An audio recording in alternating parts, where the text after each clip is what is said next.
Good morning and welcome. My name is Chris Packham and I'm at the University of Lincoln, which is a place I like coming to because every time I come here I learn new things. And what we're going to be talking about and learning about today is the need to save our planet. Now let me say at the outset, our planet doesn't really need saving because our planet is a very robust place and it's gone through some terrible catastrophes beforehand. 65 million years ago, a giant meteorite hit the planet and wiped out the dinosaurs. And what happened? Well, we got mammals and eventually we got humans. So our planet's life is certainly strong enough to survive into the future. But when we talk about saving the planet, we're talking about saving ourselves and the planet as it is today, the way we like it. So that can be quite a tough job, but I think it's a job that's worth thinking about. So if you've got any questions this morning on how we can help save the planet for us and all of the other species that dwell on it at this point in time, then send them through. They'll appear at the bottom of my screen here, and I'll be able to do my best to try and answer them. But we've already got some questions that have been sent in to us, and I'll kick off with the first one here. It says, what can the average person do to reduce the amount of nurdles released into the ocean?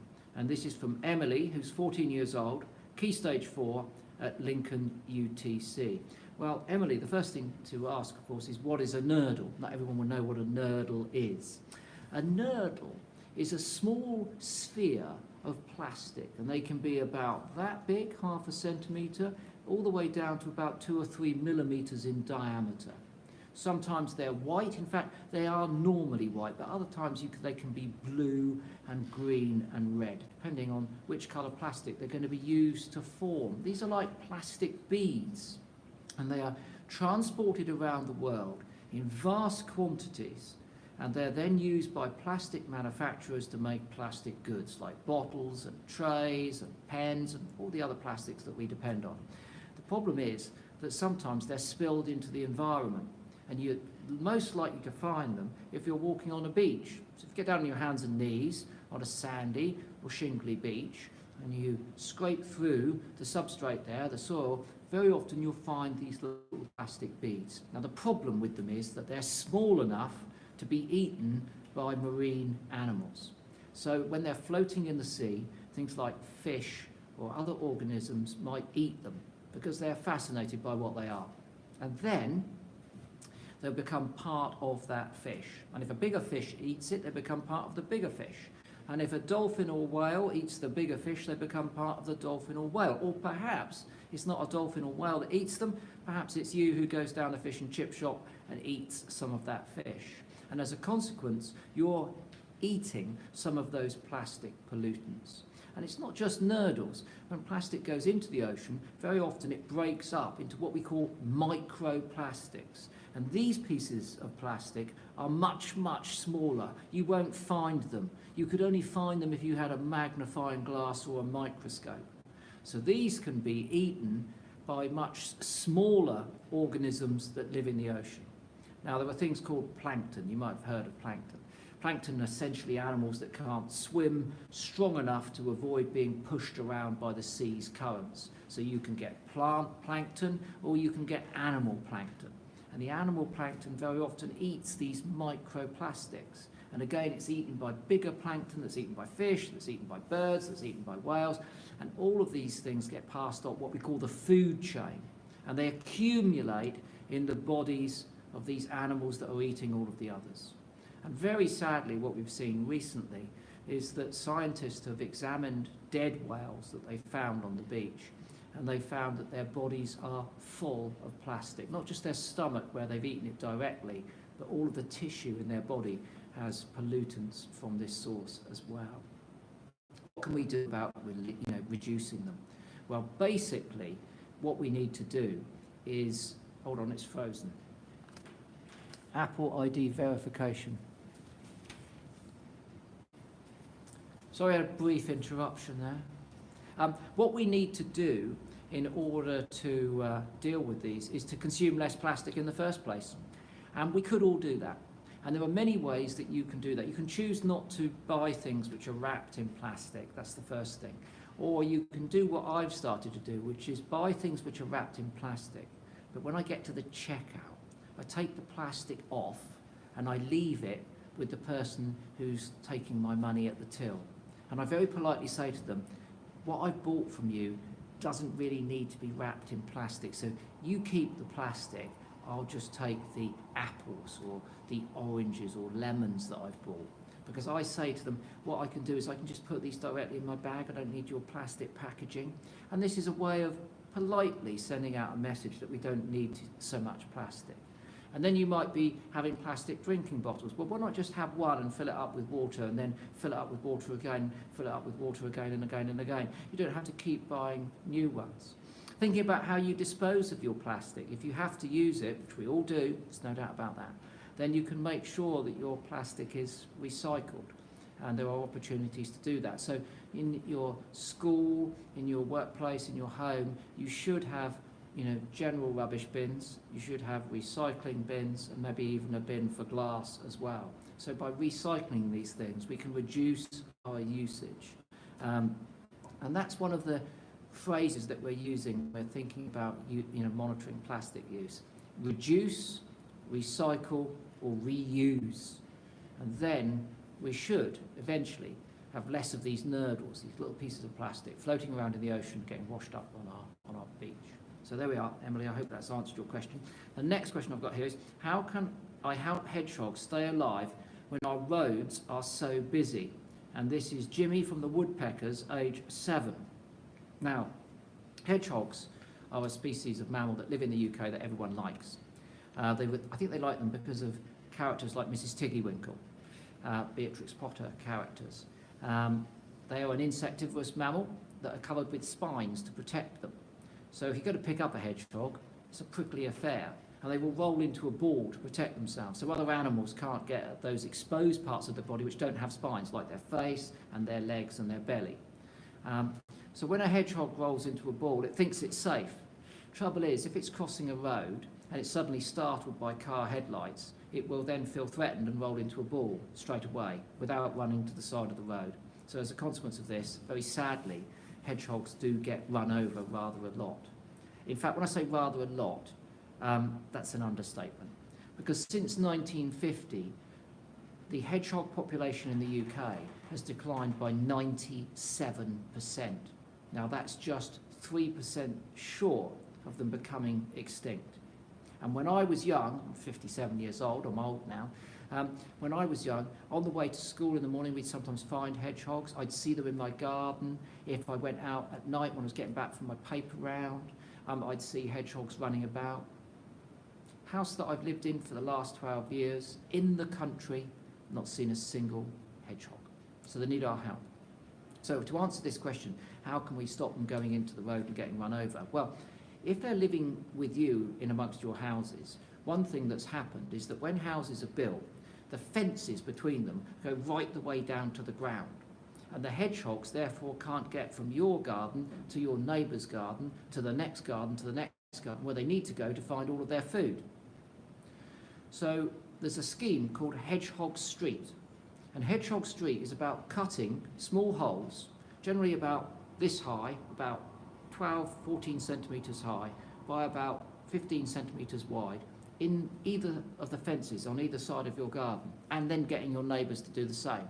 And this means that the hedgehogs in your garden can be feeding on the slugs and the beetles and the spiders that they eat, and instead of having to go out onto the road to nip round next door, they can go straight under the fence and into the garden next door without going onto the road. So in urban areas where lots of people are living, this is the solution.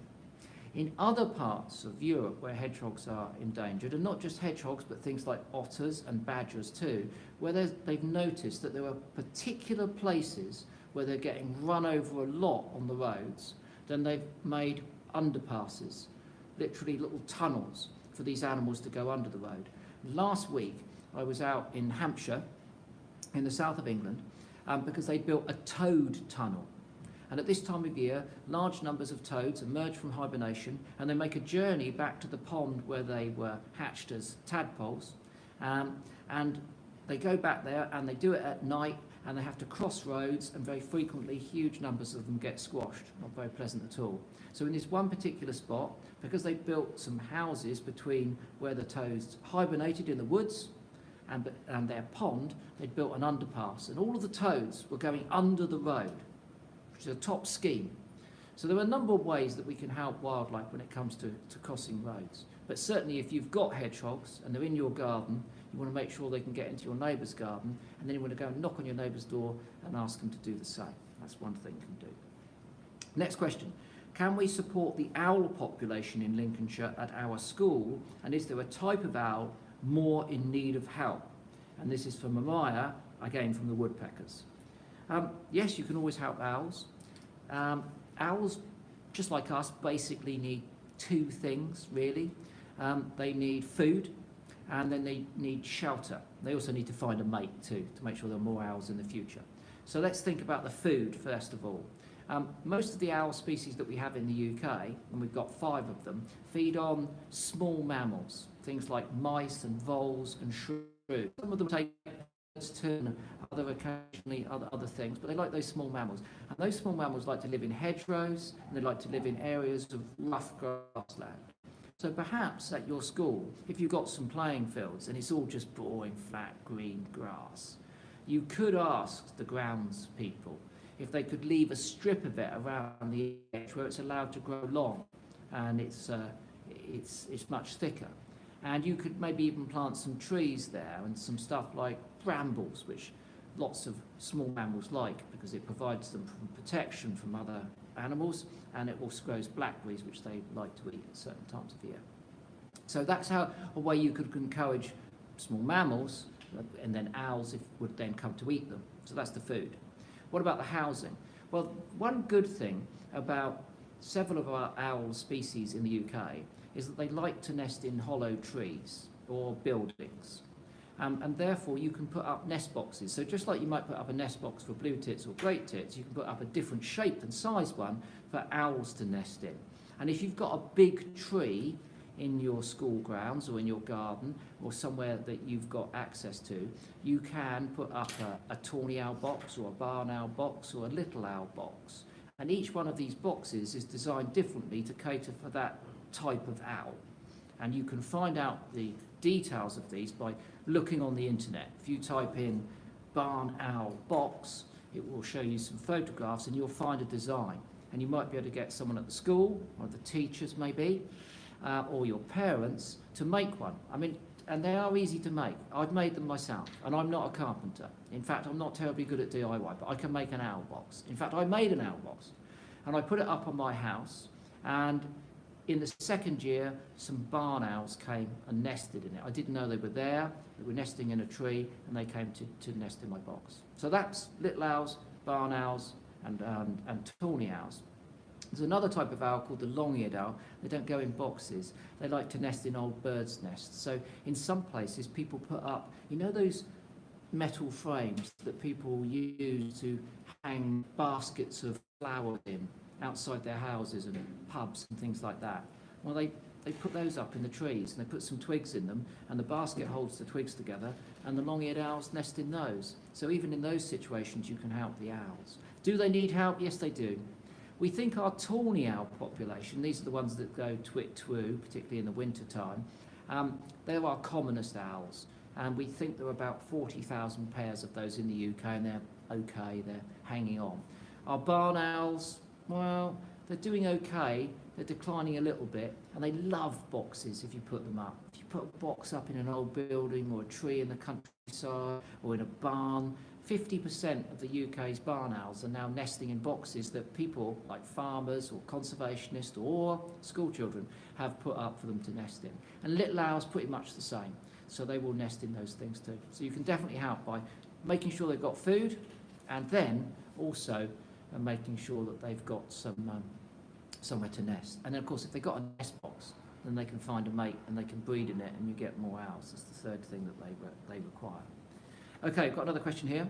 What type of food should we leave out at school to feed the wild animals? And this is from Amelia, again from the woodpeckers, and Amelia is aged 7. Okay, Well, I feed the wild animals outside my house, and that's no different than you feeding them outside the school. So the first thing is the birds. In the UK, this is going to surprise you. In the UK, every year, we spend more than £350 million feeding our birds. So we buy feeders, and we then buy the food, and we hang it up, and we feed the birds. £350 million worth of food. All sorts. Nuts, seeds, fat balls, and it makes a difference. Our birds thrive on this garden food. They breed earlier and they fledge more young from their nests if they've got access to bird garden food. So actually, aside from the fact that it allows you to get great views of them, if these feeders are hanging close to your house or your school, it's actually making a difference for the birds. So you could get some bird feeders and you could get some bird food. And that would be a great way of starting. Be careful where you hang them up in the school. Make sure that nowhere near cats, somewhere where there's some shelter from the birds, and then they would have access to them. I don't just feed the birds at home, I feed the mammals too. And what mammals have I got? Well, in many places and in many school grounds now, even if you're in cities or on the edges of cities, you'll have foxes visiting and you'll have badgers too. So I save everything that I don't eat, that it doesn't go in the compost bin, and I put it in a bowl on the sink. So if I've made a curry and there's some rice left over, and if I've made a pasta and there's some pasta left over, and I always make more than I can eat, and Scratchy, my dog, doesn't eat as much of it as he used to, so there's always some left over, and I fill up the bowl and then I take it out and I put it out at night. Now, the difficulty with doing it in your school grounds is that you go home from school in the afternoon when it's still light. And if you put the food out then all the gulls and the crows will come and eat it, and there'll be none left for the foxes later. So one of the things that you can do is to put it under cover in a pipe or under something where the birds can't see it and can't get into it if you want to feed these other animals. And then lastly, one other neat thing you can do, you can ask your teachers and your parents and the school governors, some people who've got some money, to buy you one of these cameras which you can set up, which has got a little movement sensor on it. So you can put this on your bird food, a couple of meters away, put it on the food you've left out for mammals, and if anything comes, its movement turns the camera on and it records a short video, and you can see what's coming and eating your food. And I've got one of these and I put it outside, and every night I see foxes and sometimes I see badgers coming to eat my pasta and curry. Foxes love the curry. I make good fox curry, I can tell you. They love it. Next question. How can we, us children, best stop plastics getting into our oceans and harming sea life? And this is from Gabriel from the Great Oaks class, and he's age 9. Great Oaks class, age 9. Well, Gabriel, we've talked about plastics already. One of the things that you can do is to first reuse, recycle, or reduce the amount of plastic that you're using, to cut back on it. And the second thing is litter. Do you know what? If you drop a crisp packet in the middle of a city, there's a very good chance that it will end up in the sea. I know that sounds bizarre, but if it gets washed down a drain, most of our city drainage systems don't have any filters on them. It just flows with the water under the city, and it goes down a long pipe, and eventually it ends up washing it out into the sea. So that water that's collected in our drains is not processed. It's not like the sewage, the water that goes down your toilet. All of that's treated, it's filtered, it's cleaned, and in the UK we do a great job of making sure that that's all cleaned up properly. But the water that flows in our towns and our villages and cities, that just goes straight into rivers and the sea. So all of that plastic litter, that if you drop it in the street, it's a very good chance it's going to end up in the ocean. A lot of people don't realise that. Even if you chuck something out of a car window, it might live on the side of a road for a little while, but eventually it gets blown into a ditch, and then it rains, it gets washed down, goes out into the ocean. So in one way that you can very definitely stop that is by not dropping any litter yourself, and then perhaps being a little bit more proactive. Why not get a group of you together with a bit of adult supervision and go out with a bag and pick up litter? You should certainly pick up all the litter around your school, And then you could maybe organise picking up litter in any areas that you walk on your way walking to school. Any natural areas you've got, any parks and things like that. And in other countries in the world, they actually sponsor litter picking areas, and they have businesses, not school children, people who work in a business in that area. They take time out of their lunch times and they go out with a bag and they pick up all of the litter because they'd like a clean environment. I think we should do that too. So firstly, don't drop it, and then pick up other people's if they have dropped it, and tell them not to drop any more, of course. Okay. What can we do to help the wildlife currently suffering in the oceans due to plastics? Daniel, Great Oaks class, aged 11. Daniel, again, thinking about those plastics, we've already said the 3 magic words. Remember, reduce, reuse, and recycle.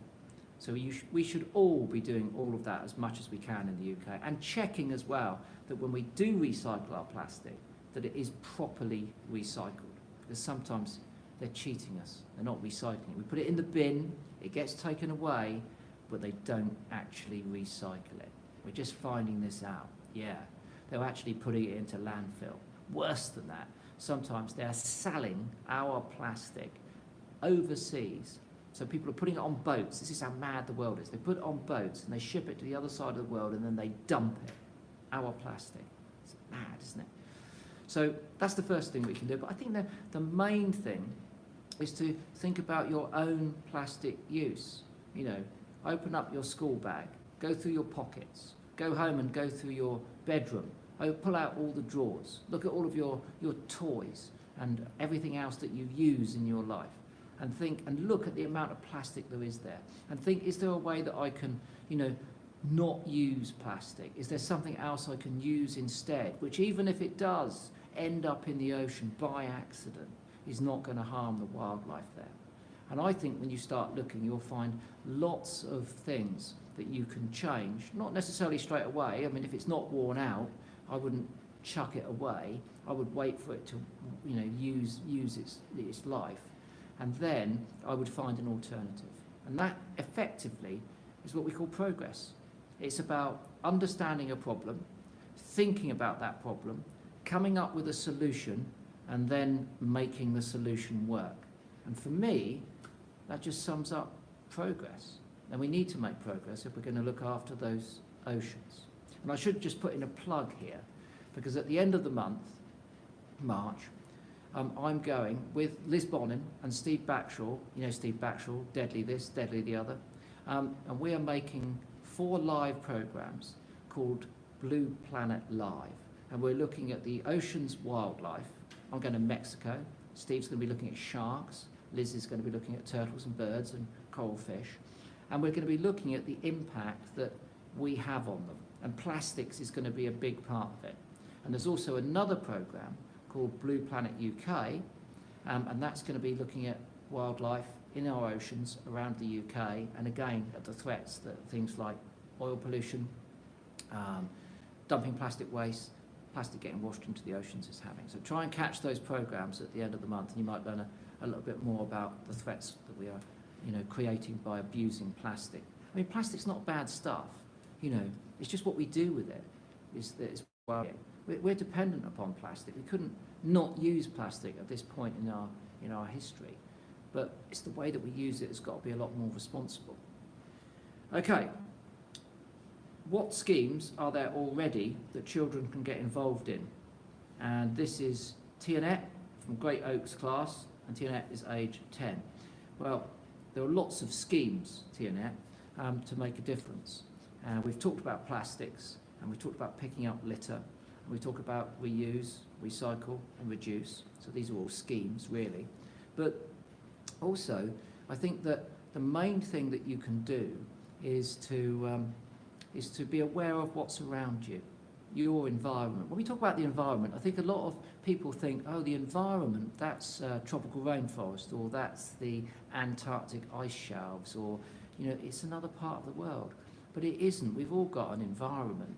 It's, you know, maybe your classroom at this point in time, and then it'll be your school grounds when you go out for a break, and then it'll be the community you walk through or travel through when you're on your way home, then it becomes your home, your garden, your bedroom. These are all your environment. And we're all able to change those because we're allowed to. Effectively, I know your parents have probably got different ideas, but you are in charge of your bedroom. That's your environment. You know, you might have some say about what happens in the garden, and that's your environment, one you share with your family, perhaps.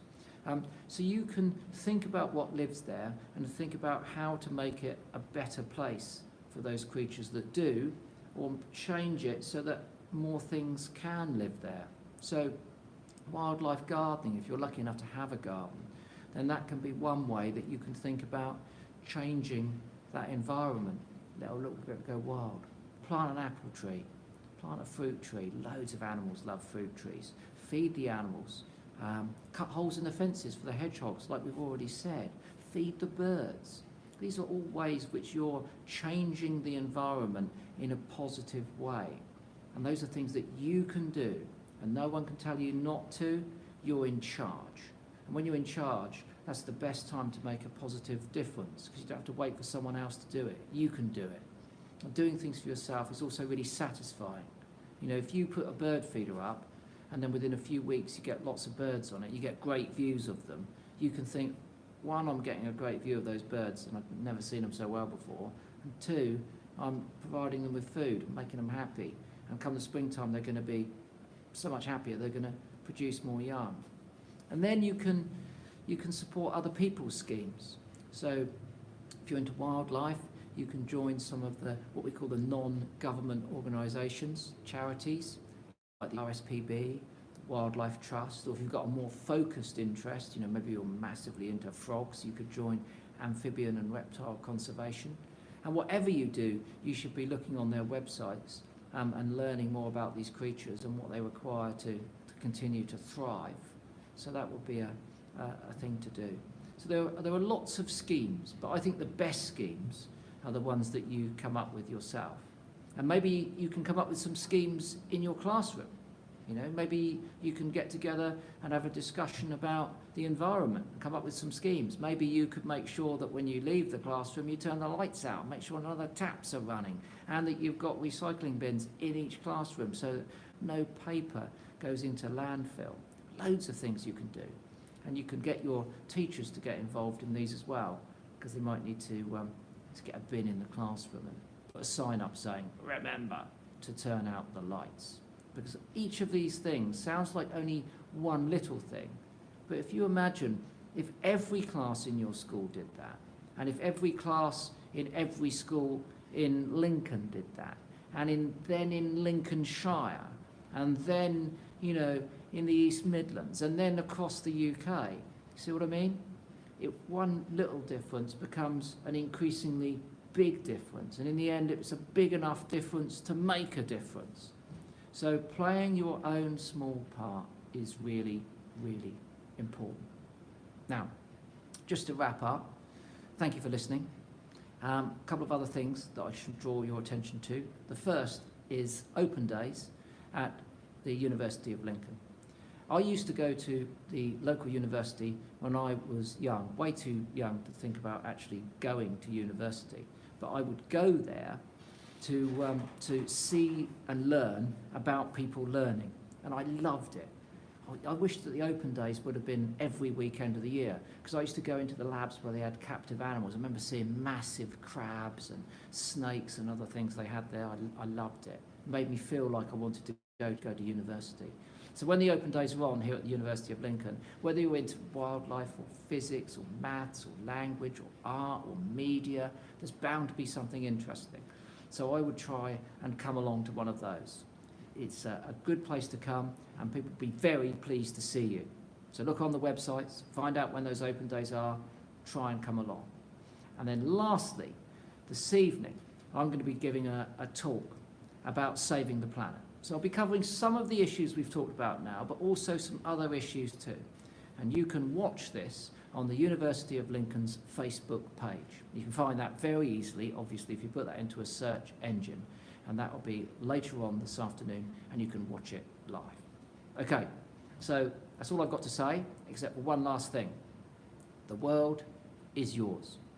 It's not mine, it's yours. I'm old, I'm 57. I've had quite a lot of the world, but now it's your turn. And I've made a bit of a mess of looking after it, all the old people like me. So it's the young people like you who are going to have to pick up the pieces and fix things. And you're not going to do it by talking about it, you're going to do it by actually doing it. Got to make a difference. So I hope that you will. Thank you.